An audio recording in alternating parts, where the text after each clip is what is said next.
joining us today.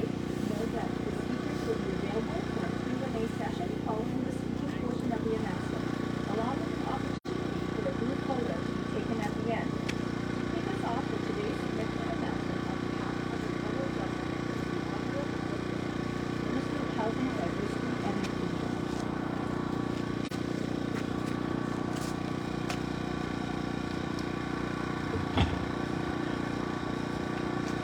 Thank you very much. Thank you, Jane. Thank you for all you do for the residents of Scarborough Agent Court. It's hello everyone, bonjour à tous. It's also great to be here with His Worship Mayor John Tory as well as Councillor Bradford for this really important announcement. And before I go any further, I'd also like to acknowledge that we're all gathered on the traditional territories of the Mississauga credit as well as the Anishinaabe, the Chippewa, the Haudenosaunee, and the Wendat people. Over the last few years, we know that families in Toronto and across the country have gone through tough times. They've gone through a once-in-a-generation global pandemic and now facing price increases and a rising cost of basic goods like groceries and rent. And our government has been there during the pandemic, and we remain committed to having the backs of Canadians and supporting the most vulnerable of our people. That's why through our fall economic statement, we are providing a one-time top-up of $500 to the Canada Housing Benefit to help people, to help 1.8 million Canadians be able to pay the rent. This is on top of the existing an average of $2,500 that we provide vulnerable renters across the country through the Canada Housing Benefit. We're also introducing much-needed dental care for kids under the age of 12 through the Canada Dental Benefit. And we've doubled the GST tax credit so that the most low-income Canadians can have a little bit more money in their pockets. Grâce à des investissements ciblés et responsables, nous pouvons faire en sorte que chacun puisse traverser cette période difficile et que personne ne soit laissé pour compte. Through these targeted, rapid, responsible investments, we're ensuring that everyone can make it through this challenging time and that no one is left behind. And as we continue to put our plan into action, we also recognize that one of the most basic things that people need to have stability in their lives, to be able to not only get by but actually get ahead, is access to safe and affordable housing that meets their needs. Because when people can't have that stability of the support and they don't have anywhere to go, it's very difficult for them to envision a better life for themselves. Having a reliable place to call home, a reliable roof over your head is the foundation for building a better life. And our government gets that. And that's why the Rapid Housing Initiative is so important for addressing the housing needs of the most vulnerable members of our community. Since its creation in 2020, during the pandemic, the Rapid Housing Initiative has been there and has been a really important tool for us to rapidly deliver housing to the most vulnerable. And it's really, really making a difference. In Winnipeg's North End, Sherwin and Abin a local indigenous organization, has used funding from the Rapid Housing Initiative to build 18 deeply affordable housing units and renovate a building and provide indigenous youth who are aging out of care with safe and affordable homes that they need to thrive and succeed in their environment. The housing and services that this organization has provided have been critical for people like Tatiana Monkman-Hudson, who has described the impact that this has had on her as very positive. Tatiana is just one of tens of thousands of people that have been helped by the Rapid Housing Initiative. And through the first and second round of the Rapid Housing Initiative, we've seen and we expect the building of over 10,250 permanently affordable housing units across the country. Ce programme est un outil essentiel utilisé par plusieurs de nos partenaires municipaux pour loger des personnes en situation d'itinérance. Because of its success, I'm really pleased to be here today to announce and launch the third round of the Rapid Housing Initiative. and that 41 municipalities across our country, including Toronto, have been selected to receive funding under the city stream of the Rapid Housing Initiative. And for the organizations on the ground that are building rapid housing units, there's even more good news to share. The online portal for applications under the project stream for organizations will open on December the 12th, and so there will be a little bit more time for you to apply, and that portal will be open for 3 months, as we got feedback from those organizations to do. This third round of the Rapid Housing Initiative that I'm launching today will provide $1.5 billion in funding to create an additional 4,500 deeply affordable, rapidly built housing units across the country. When you add first round, second round, and this third round that we're launching today, the total will be expected to be 14,500 rapidly housing units built across the country that are deeply affordable and that will target the most vulnerable. With this expanded initiative today that we're launching, we will see more efforts to reduce homelessness in communities like Happy Valley, in Newfoundland and Labrador, Brandon, Manitoba, and Cape Breton, Nova Scotia. Like previous rounds, the focus will be on groups that are most impacted or who are at most risk of experiencing homelessness, notably women and children fleeing domestic violence, Canadians with disabilities, Canadians who are at risk of or actually experiencing homelessness. That means more funding for housing projects like this one here at Cedarvale that has created 59 modular housing units, and add some sunflower trees in Halifax, which has built 25 deeply affordable housing units rapidly for people experiencing homelessness. Ce genre de projet nécessite une collaboration et un engagement renouvelé pour améliorer la vie de tous les Canadiens. Et le gouvernement fédéral est prêt à poursuivre ce travail d'école avec des partenaires comme le maire Tory. These types of projects require collaboration and a renewed commitment to making the lives of people better. And we could not have done these kinds of projects without the collaboration and the engagement and the help of our municipal partners. For example, Mayor John Tory. And I want to spend a few seconds here to say that Mayor Tory has been an incredible partner to our government, particularly in my own portfolio of housing. He has stepped up in more ways than one. He has found very innovative and creative ways to leverage federal housing dollars to deliver housing for California. And I can tell you, particularly for the Rapid Housing Initiative, we exceeded our targets in the first and second round of the Rapid Housing Initiative because of the leadership of Mayor Tory.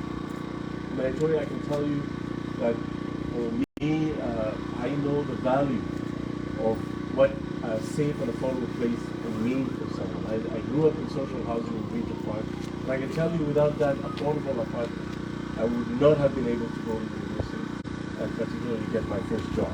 So I know what partnership is about. I know what these homes mean for people who are on the street, for people who are at risk of experiencing homelessness, for people who are underhoused, for people who are, who are facing severe housing needs. And I know that, having the stability of a home, having a place that meets your housing needs but also is affordable and safe can mean the difference between just getting by, but actually make your life more stable and actually enable you to get ahead. And that's what these units are about. And that's what this project is about. And I can tell you with the collaboration we have with the City of Toronto, with Tory, Councillor Bradford, and the City Council, I can tell you that we will continue our federal investments in Toronto to make sure that the national housing strategy continues to deliver affordable, safe housing for Torontonians, and that together we can really work to eliminate chronic homelessness in Toronto and across the country. Thank you very much, Merci. Thank you, Minister Hussen. And now we turn the floor to Mayor John Tory.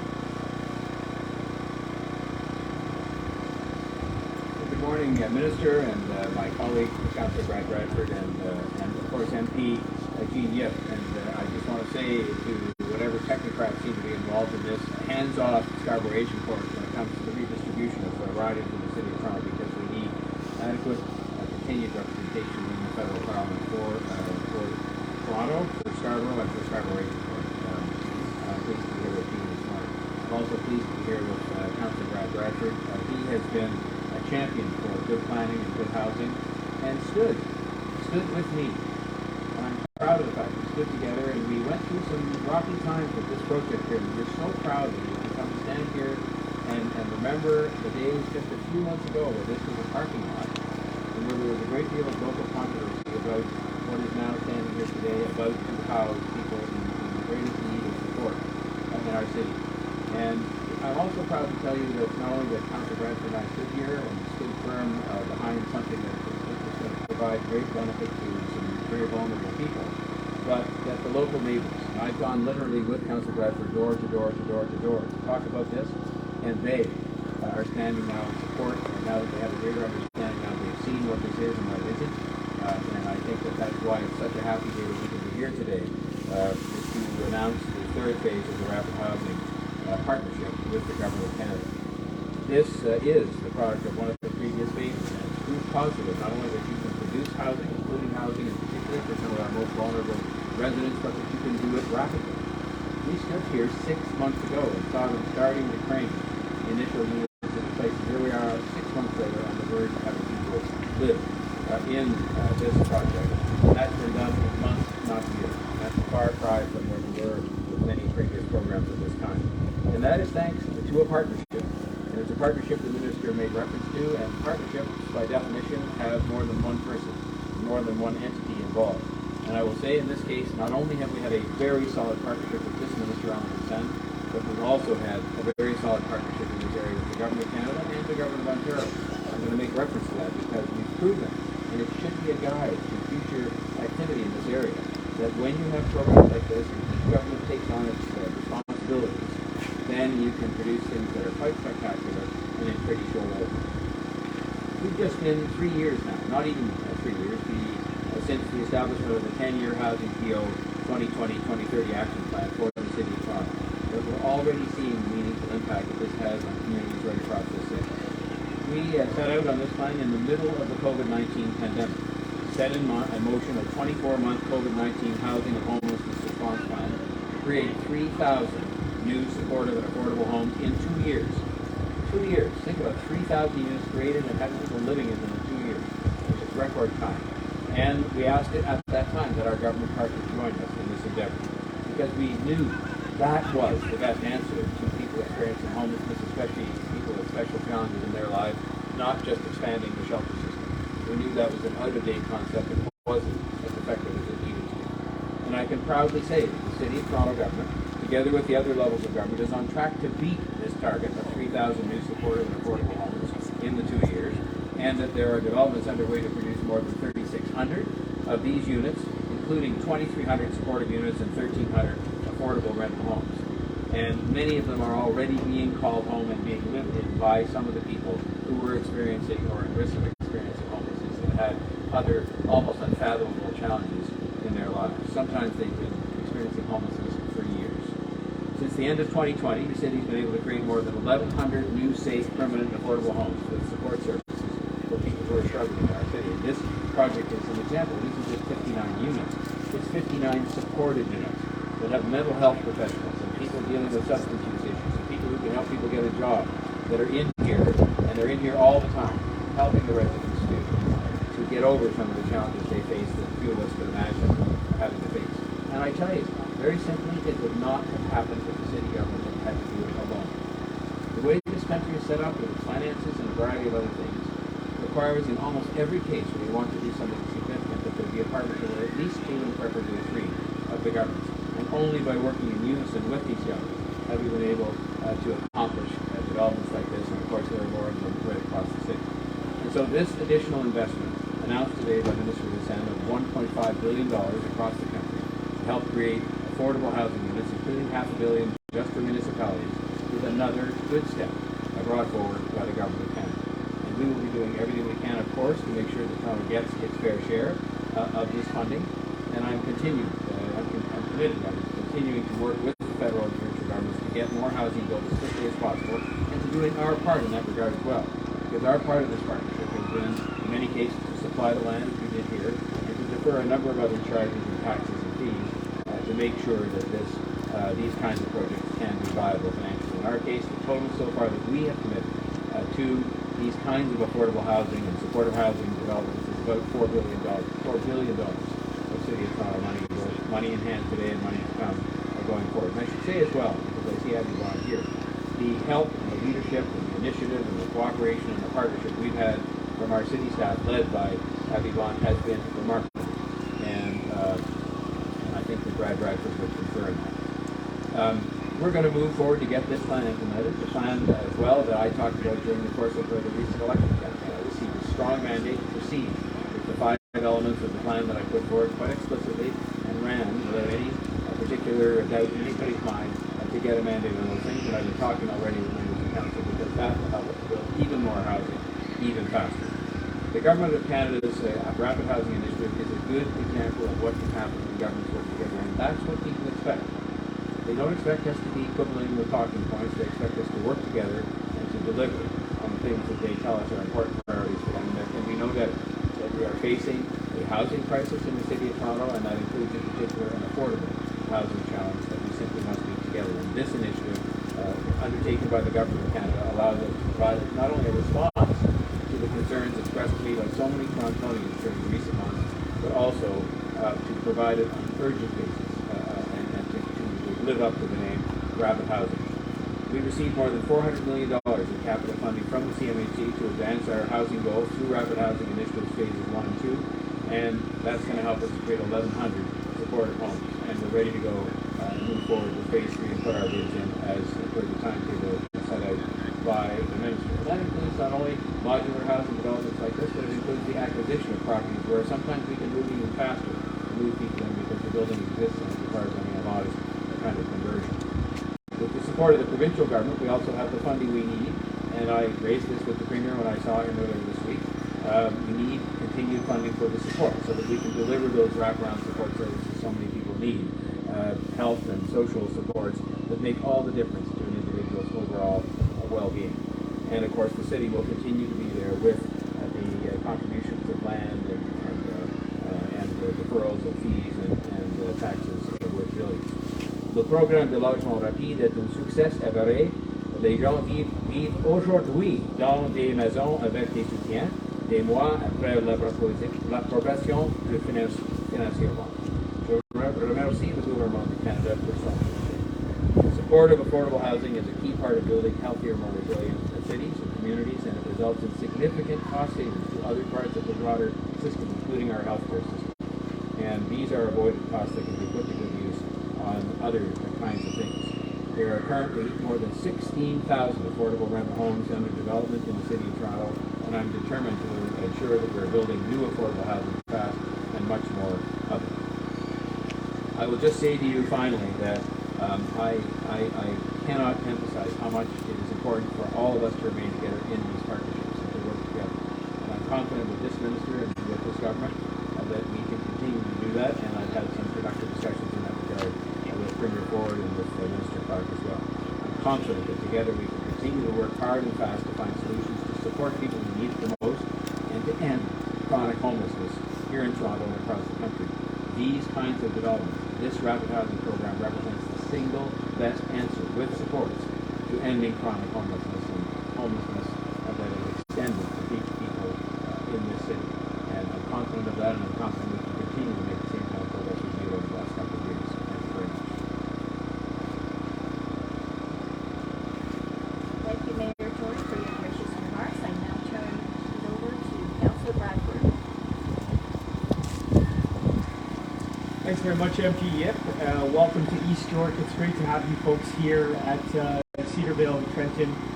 I know a number of us were here just months ago as we stood here and watched the units craned in and now stand together as a building, but not just a building, a new home for 59 residents who we are going to be welcoming into our community. So that's fantastic. Today's announcement of Phase 3 of the Rapid Housing Initiative is incredibly important and extremely timely. It's positive news for all the communities across the city and in fact across the country who have benefited from this program to date, and all of those who will benefit from the new funding coming forward with Phase 3. rapid housing is the very best way for us to give folks the dignity of a roof over their head and the key to a front door and the support so that they can be successful in our community. And that's what we have done just here. This is a real intangible example of exactly what this program can accomplish. And we will be welcoming 59 new residents here who need that support, who need that housing, and they need it quickly. It's no secret that we have a housing crisis in our city. That issue was discussed plenty at the doors of the past campaign that we just came through, and it's been one that's been years in the making. It's exacerbated by the pandemic that has disproportionately impacted our residents experiencing homelessness. It's a crisis that has been exacerbated by the precarious nature of work, the rising cost of housing, supply chain shortages, inflation. The current economic situation mean that for far too many of our residents, they are in fact just a paycheck away from homelessness. As Torontonians, we know that we need to move beyond building shelters and start building housing. And as a councillor with a view that very much skews towards the future, I've been seized with ensuring that we have more housing opportunities for more people in more neighborhoods.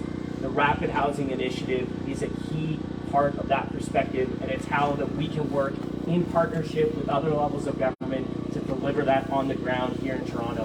Whether that is the modular construction that we can move folks into housing within months, not years, that is a feat that is accomplished through the technology that can be rapidly deployed on a number of sites. This, of course, was a parking lot only months ago. Today, it is a site for housing. Earlier this year, it was announced that Wood Green will be the housing operator providing the services and the supports here in this community for our new residents, and they have a long track record of success here in the East End in delivering on those vital and important services.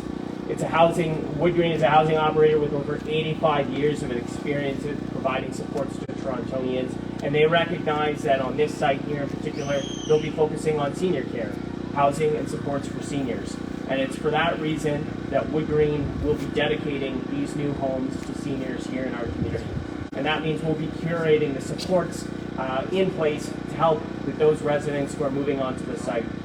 Wood Green actually got the keys to the building on Monday, so they are in there now. They are setting up, they are outfitting the inside, and by the end of the month, by the end of November here, we expect to be welcoming the new residents to our community, and I am just so incredibly grateful for everybody's support and help in making that happen. You heard the mayor, echoing the praise of Abigail Bond, our housing secretariat, and as he said, we went door to door in this community. We had those conversations with the residents. Sometimes change is challenging. It's not easy, but it's extremely important. And that's a conversation that will continue as we move forward. I do want to offer sincere thanks to Minister Hussen and MP Yip and the federal government for their support of building housing in cities like Toronto and in fact across the city. This is an issue that so many Canadians, young, old, across the continuum are wrestling with right now. And we have to stop doing what doesn't work, and we have to focus our mind on solutions that are innovative and new that will deliver the housing again in months, not years, and get people the dignity of a roof over their heads. So these projects are never easy. Change is always challenging, but in fact, change is what we need, and this represents that. So I'm excited to hear about Phase 3. We're looking forward to those dollars coming here to the City of Toronto. And again, sincere thanks to our partners in the federal government for the expansion of the program. I'm looking forward to building more housing with all of you in the future. Thanks very much. Thank you, Councillor Bradford. It's wonderful to hear about more housing for seniors. That concludes the speaking portion of this event. I would now like to invite any questions from members